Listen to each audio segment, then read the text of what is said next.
15일 든든한 주님의 주일 예배에 함께 하시는 모두를 주님의 사랑으로 환영합니다. 앞뒤 좌우 보시면서 서로 이렇게 인사하셨으면 좋겠습니다. 형제님, 자매님은 복덩어리십니다.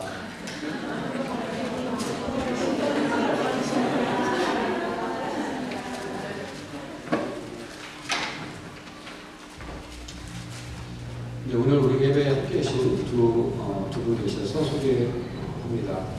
먼저 장현 우리 두 분이 계십니다.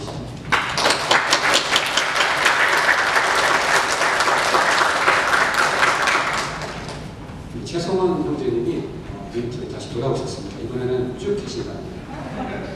약간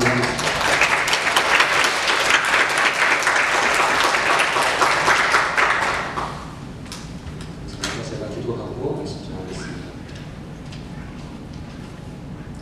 하나님 아버지 감사합니다. 주님 사랑하시는 자녀들이 이렇게 한데 모여서 한 마음으로 주님을 찬양하고 또 예배하게 하시는 주 감사합니다.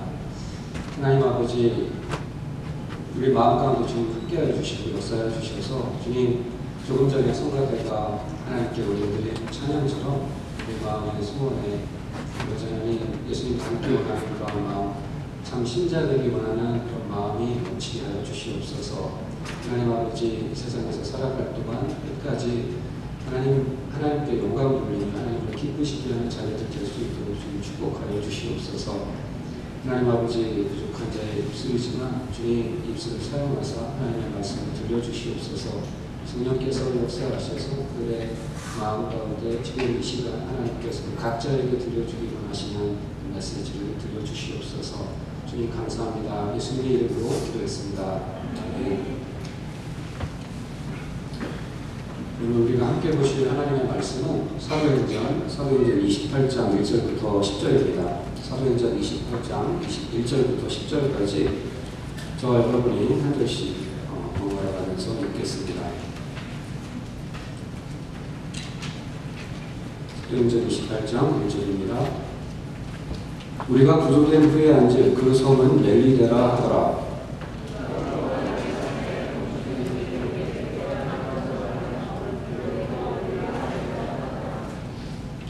바울이 나무 한 묶음을 거두어 불에 넣으니 뜨거움으로 말미암아 독사가 나와 그 손을 물고 있는지라.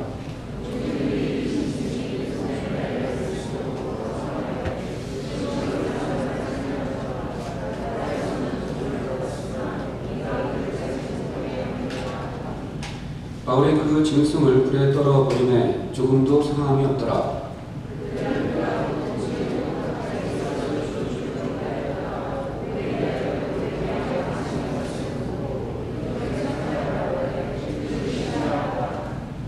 이 섬에서 가장 높은 사람 부블리오라 하니가 그 근처에 토지가 있는지라. 그가 우리를 영접하여 사흘이나 친절히 머물게 하더니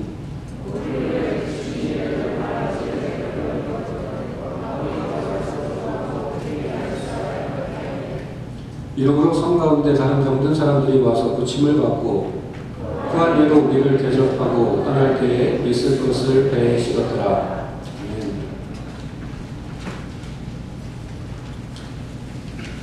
오늘 우리가 읽은 부분 1절에 보면 이렇게 기록되어 있습니다.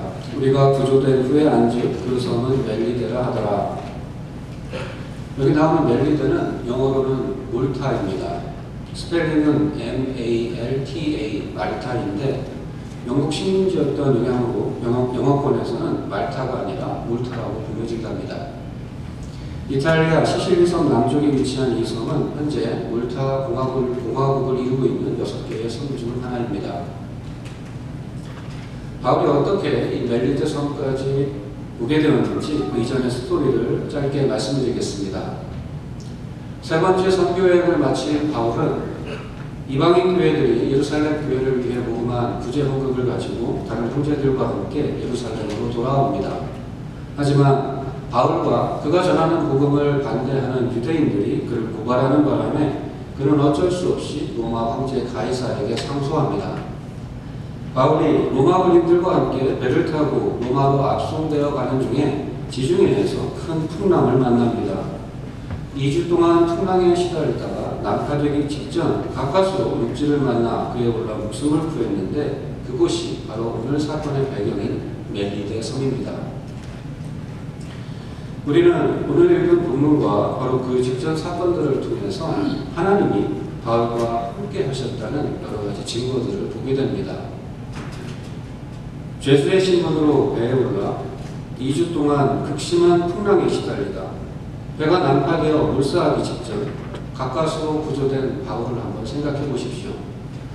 얼마나 추레하고 딱한 모습이었을지 요즘 말로 정말 안쓰기였을 것입니다. 정말이지 가진 것이라고는 하나도 없는 그런 처지인데 오늘 본문을 보니 그런 겉모습과는 다르게 그는 모든 것을 가진 사람이었습니다. 왜냐하면 하나님이 그와 함께 하셨기 때문입니다. 하나님이 바울과 함께 하셨다는 첫 번째 증거는 그가 온갖 위험에도 불구하고 해를 입지 않고 건짐을 받았다는 사실입니다. 바울은 풍랑의 위험과 사람의 위험과 독사의 위험으로부터 건짐을 받습니다. 멜리데 섬에 이르기까지 2주 동안 바울이 탄 배는 지중해 한가운데서 극심한 풍랑에 시달렸습니다. 어쩌면 구조될 수 있으리라 하는 신라 같은 희망마저 다 사라져버린 그때의 절망적인 상황을 사도행전 27장 20절은 이렇게 기록하고 있습니다. 여러 날 동안 해도 별도 보이지 아니하고 큰 풍랑이 그대로 있음에 구원의 여망마저 없어졌더라. 하지만 바울과 그 일행은 결국 그 폭풍 가운데서 다 구조되었습니다. 2주간의 극심한 풍랑 가운데서 마지막에 배가 완전히 파손되었음에도 불구하고 그 배에 탄 사람 276명 전원이 다 무사히 구조되었습니다. 그 276명 가운데 그렇게 될 줄 확신했던 한 사람이 있었으니 그가 바로 바울입니다.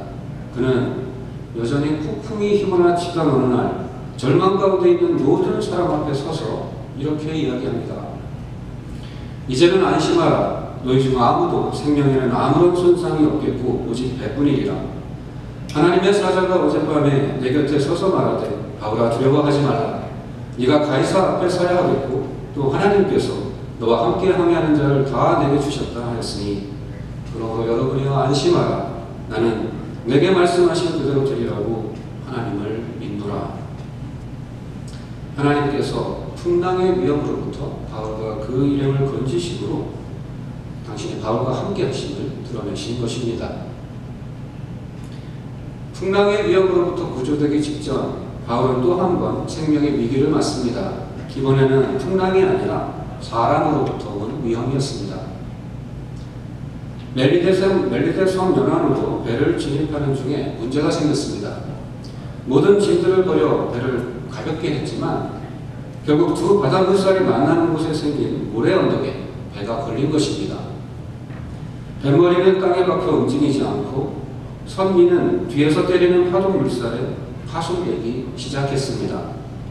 이에 군인들은 바울을 포함한 모든 죄수들을 죽이자고 제안합니다. 이 혼란을 틈타 죄수들이 도망가면 그들을 막을 수 없다고 생각했던 것입니다. 하지만 군인들의 지휘관 백부장 율리오가 이에 반대합니다. 바울을 살리고 싶었기 때문이었습니다. 결국 그의 명령에 따라 바울을 포함한 모든 죄수들은 배에 탄 다른 사람들과 함께 살아서 육지에 오를 수 있었습니다. 사도행전 27장 41절부터 44절입니다. 두 물이 합하여 흐르는 곳을 만나 배를 걸매 이 물은 부딪혀 움직일 수 없이 붙고 그 물은 큰 물결에 깨어져 가니 군인들은 죄수가 헤엄쳐서 도망할까 하여 그들을 죽이는 것이 좋다 하였으나 백부장이 바울을 구원하려 하여 그들의 뜻을 막고 헤엄칠 줄 아는 사람들을 명하여 물에 뛰어내려 먼저 육지에 나가게 하고 그 남은 사람들은 널조각 혹은 배물건에 의지하여 나가게 하니 마침내 사람들이 다 상륙하여 구조되리라. 바다의 위험으로부터 벗어나기 직전 바울은 이렇듯 또 한 번 생명의 위기를 맞았습니다. 하지만 하나님은 백부장 율리오의 마음을 움직이사 군인들의 손에서 바울의 생명을 건지셨습니다. 하나님은 이렇듯 사람의 위험으로부터 바울을 구원하여 당신께서 그와 함께 하심을 나타내셨습니다. 풍랑의 위험으로부터 또 처형될 위기로부터 가까스로 벗어난 바울에게 또 한 번 위기가 닥칩니다. 이번에는 독사의 위험입니다. 바울과 그 일행이 멜리데 섬에 상륙하자 그 섬 원주민들이 나타나 불을 피워줍니다.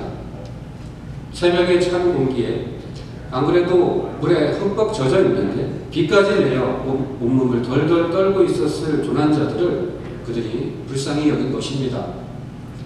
원주민들의 친절에 바울도 나무 한 묶음을 거두고 그 불 피우는 것을 거두는데 그 속에서 독사가 나와 바울의 손을 뭅니다.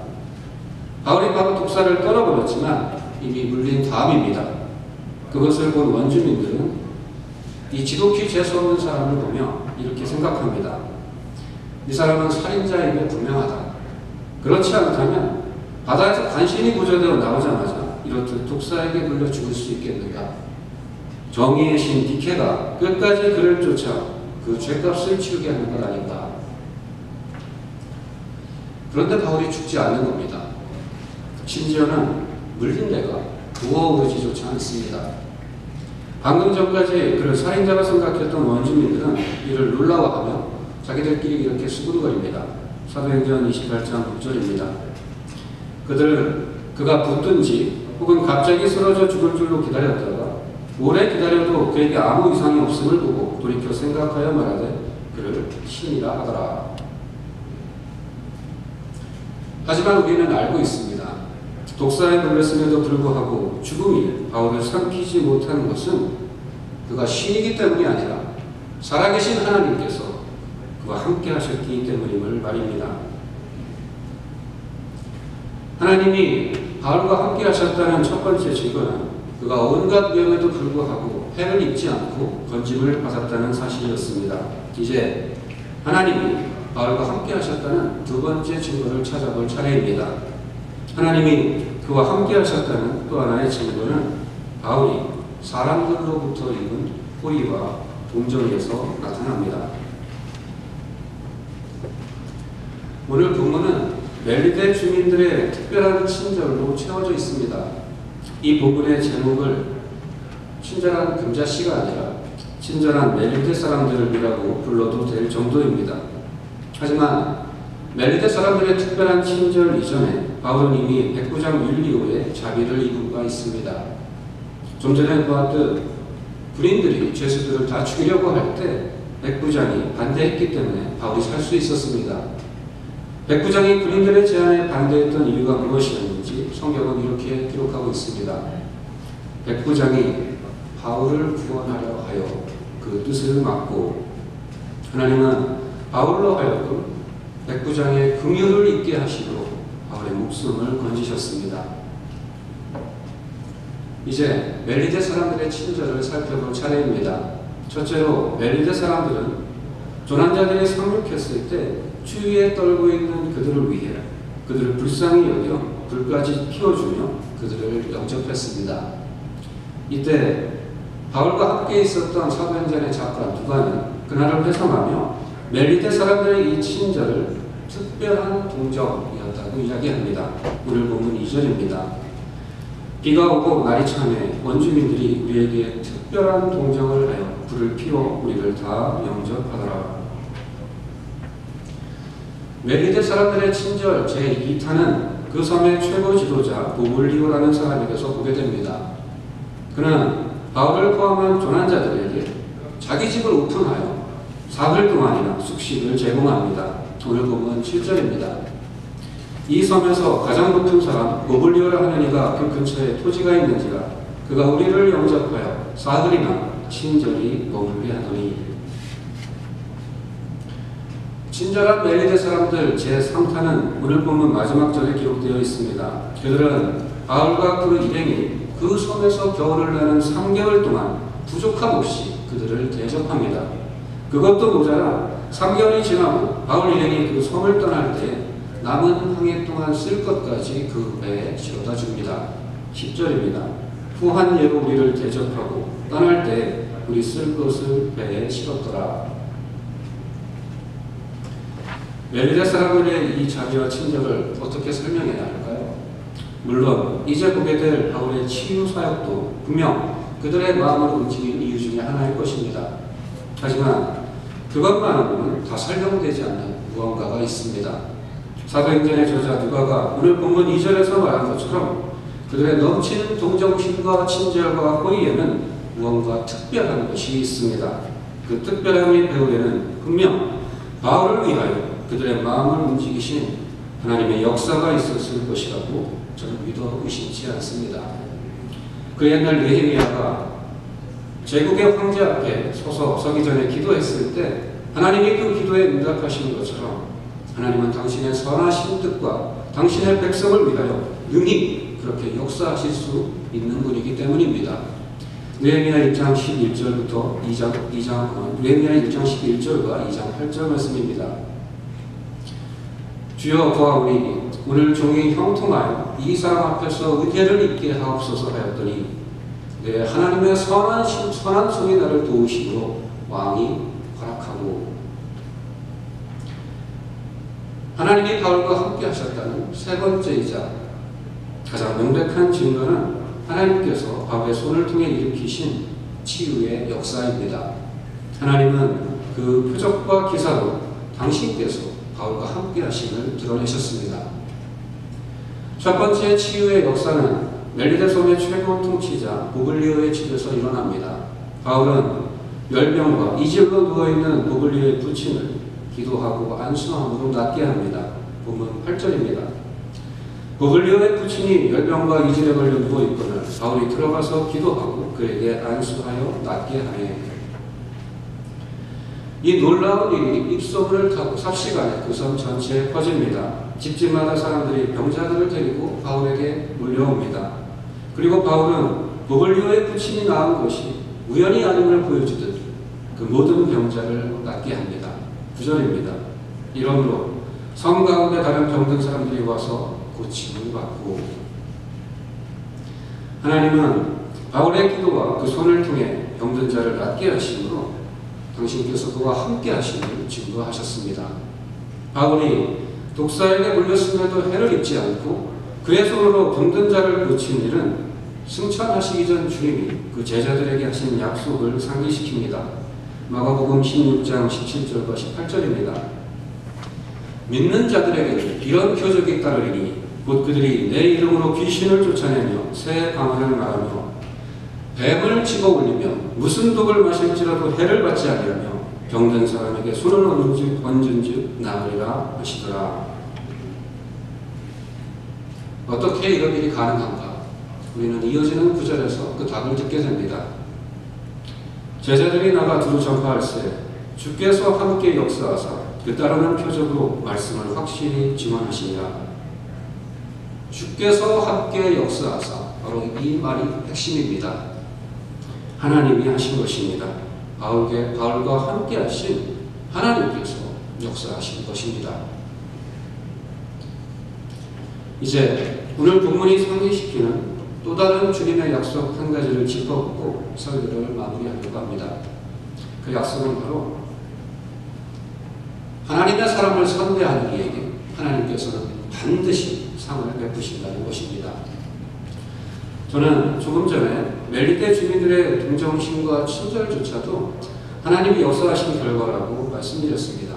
그럼에도 불구하고 오늘 본문은 자비와 은혜를 베푼 그들에게 하나님이 또한 자비와 은혜를 베푸시는 모습을 보여줍니다. 보블리오가 자기 집을 오픈하여 바울과 그 일행을 먹이고 재우는 자비를 베풀자 하나님은 바울의 손을 통해 그 부친을 고쳐주시는 자비를 베푸십니다.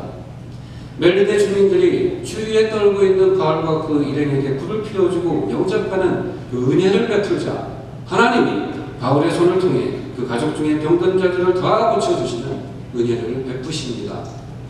하나님이 하나님의 사람을 선대하는 이들에게 하나님은 반드시 상을 베푸십니다. 어떻게 이 한 번의 사건만 가지고 언제나 그런 것처럼 단정 지을 수 있느냐 말하실 수 있습니다. 하지만 하나님의 사람을 선대하는 이들에게 하나님이 반드시 상을 베푸신다는 이 약속은 제가 이 사건에서 끌어낸 것이 아니라 이미 주님께서 말씀하신 것입니다. 오늘 본문의 사건은 그 약속이 참되고 진실하다는 한 예에 불과한 것입니다. 마가복음 9장 41절에서 주님은 이렇게 약속하십니다. 누구든지 너희가 그리스도에게 속한 자라 하여 물 한 그릇이라도 주면 내가 진실로 너희에게 이르노니 그가 결코 상을 잃지 아니하리라. 예수 믿는 자에게 베푼 호의와 친절에는 반드시 상이 따른다는 약속입니다. 그 호의와 친절이 비록 냉수 한 사발과 같이 아주 조그마한 것일지라도 그 호의를 베푼 자는 반드시 상을 받게 된다고 주님은 약속하고 계십니다. 주님은 이 약속을 지킬 자신이 있으셨음에 분명합니다. 주님은 상중으로 이 약속의 확실함을 강조하십니다. 약속하실 뿐만 아니라 새끼손가락을 걸고 도장까지 찍으신 것입니다. 주님이 무언가 말씀하실 때 내가 진실로 너희에게 이르노니 라고 분위기를 잡으시면 그것은 적어도 두 가지를 나타냅니다. 첫째로 이제 이어질 말씀이 중요하다는 것입니다. 따라서 주님은 그 이어질 말씀 앞에 내가 진실로 너희에게 이르노니 라고 말씀하심으로 듣는 이들의 주의를 환기시키십니다. 둘째로 주님은 이제 이어질 말씀이 진리요 반드시 그렇게 되리라는 것을 강조하시기 위해 이 문구를 사용하십니다. 진실로 라고 번역된 말에 해당하는 원어는 아멘입니다. 그리고 그 말은 늘 이 문구의 제일 앞에 사용됩니다. 그러므로 내가 진실로 너희에게 이르노니 라는 말은 원래대로 하면 아멘 내가 너희에게 이르노니 라고 말할 수 있습니다. 주님은 당시에 그 어떤 위대한 랍비도 감히 흉내내지 못할 방식으로 이제 이어질 당신 자신의 말씀에 스스로 권위를 부여하시는 것입니다. 그리고 그렇게 아멘 내가 너희에게 말하노니 라고 하시면서 주님은 약속하십니다. 하나님의 사람에게 마실 물 한 그릇이라도 주었다면 선의를 베푼 그 사람은 그가 누구이든 간에 결단코 상을 잃지 아니하리라 라고 말입니다. 이 약속 가운데 들어있는 결코 아니하리라 라는 이중부정의 표현은 원문인 헬라어에서 부정을 나타내는 가장 강력한 표현입니다. 영어로 하자면 never와 ever를 붙여서 never, ever라고 말하는 것과 같다고 할 수 있을 것입니다. 주님은 바로 그 표현을 사용하시어 당신의 약속이 확실함을 보증하십니다. 하나님의 사람에게 마실 물 한 그릇이라도 주었다면 선의를 베푼 그 사람은 그가 누구이든 간에 결단코 상을 잃지 아니하리라. He will never, ever lose his reward 라고 말입니다. 우리가 어떤 말을 강조하기 위해 쓰는 방법 중에 하나는 그 말과 반대되는 경우를 가져와서 우리가 한 말과 대조시키는 것입니다. 짙은 어둠 가운데서는 작은 불빛도 쉽게 눈에 띄는 법입니다. 하나님의 사람에게 마실 물 한 그릇이라도 주었으면 선의를 베푼 그 사람은 그가 누구이든 간에 결단코 상을 잃지 아니하리라 말씀하신 주님은 이제 그와 반대되는 경우를 상정하여 좀 전의 약속과 대조시키십니다. 마가복음 9장 42절입니다. 또 누구든지 나를 믿는 이 작은 자들 중 하나라도 실족하게 하면 차라리 연자 맷돌이 그 목에 매어 바다에 던져지는 것이 나으리라.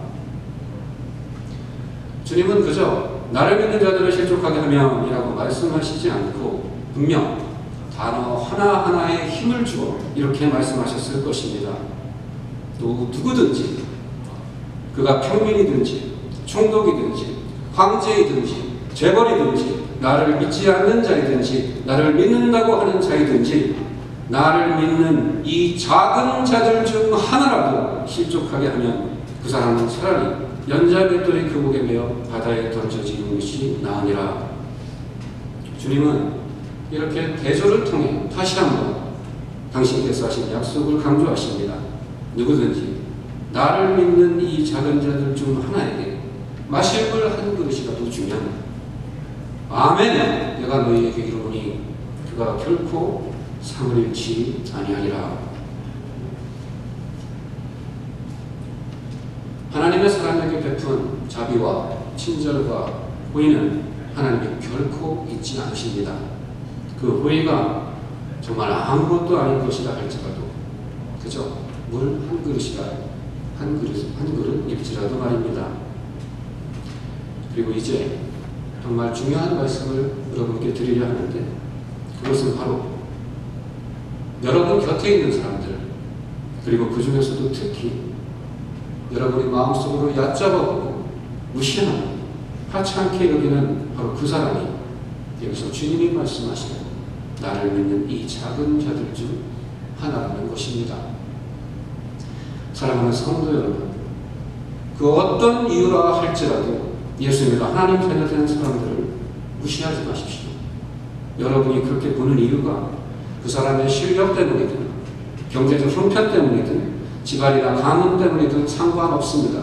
여러분이 그렇게 보는 이유가 그 사람의 성별 때문이든 나이 때문이든 그 사람의 과거 인생사 때문이든 상관없습니다. 여러분이 그렇게 보는 이유가 그 사람의 인격 때문이든 심지어는 그 사람의 신앙이나 신앙의 열림이나 성숙 때문이든 그것조차 상관없습니다. 어떠한 이유이든 여러분이 보시기에 지극히 작은 자인 바로 그 사람, 여러분이 하찮게 여기는 그 사람을 하나님은 단지 그가 예수 믿는다는 그 이유 하나만으로 천하 만물보다 귀히 여기십니다. 아니, 주님은 심지어 그가 예수 믿는다는 바로 그 이유 하나만으로 그를 주님 자신과 동일시하십니다.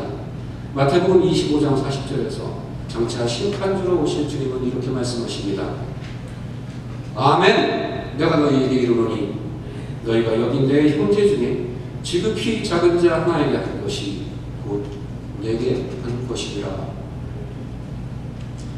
주님은 또 이렇게 말씀하십니다. 삼가 이 작은 자 중에 하나도 없이 여기지 말라.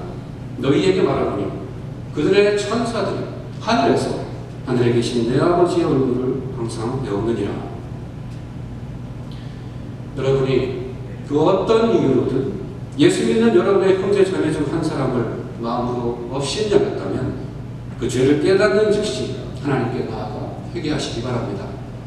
여러분이 업신여기는 그 지극히 작은 자의 천사들이 하나님께 나아가 여러분의 죄를 구하기 전에 말입니다. 예수 믿는다는 것이 얼마나 복된 일인지 모릅니다. 오직 그 이유 하나만으로 만물을 지으신 창조주요 만왕의 왕이신 하나님이 우리 한 사람 한 사람을 그렇게도 귀히 여기십니다. 하나님은 우리 한 사람 한 사람의 구원을 위해 당신 자신을 전부 내어주셨기에 성부, 성자, 성령 삼위의 하나님이 영원전부터 시작하여 앞으로도 영원토록 그 한 사람 한 사람의 구원을 위해 일하실 것이기에 어찌 보면 그것은 당연한 것입니다. 여러분을 예수님의 핏값으로 사셨다는 말은 조금도 과장이 아닙니다. 오늘 예수 믿는 여러분이 설교 전에 서로를 향하여 복덩어리라고 인사하신 것도 결코 거짓말이 아닙니다. 내게 베푼 친절은 잊을지라도 나의 자녀에게 베푼 친절은 쉽게 잊지 못합니다. 하나님도 누군가 당신의 자녀에게 베푼 자비와 친절과 호의를 잊지 않으십니다. 그러므로 내가 내 옆에 있는 형제 자매, 예수 믿어 하나님 자녀된 그들을 상대하면 하나님은 그 선을 베푼 나에게 반드시 상을 베푸실 것입니다. 그런 의미에서도 오늘 여러분 곁에 앉아있는 형제 자매는 복덩어리가 맞습니다. 내가 목말라 하는 그에게 물 한 그릇이라도 주어 마시게 하면 하나님이 그 사람 때문에 나에게 상을 베푸실 것이기 때문입니다. 이렇게 기도하시겠습니다.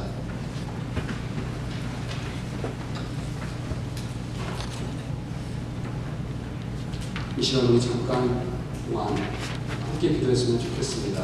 오늘 말씀을 가지고 함께 기도하기로 합니다.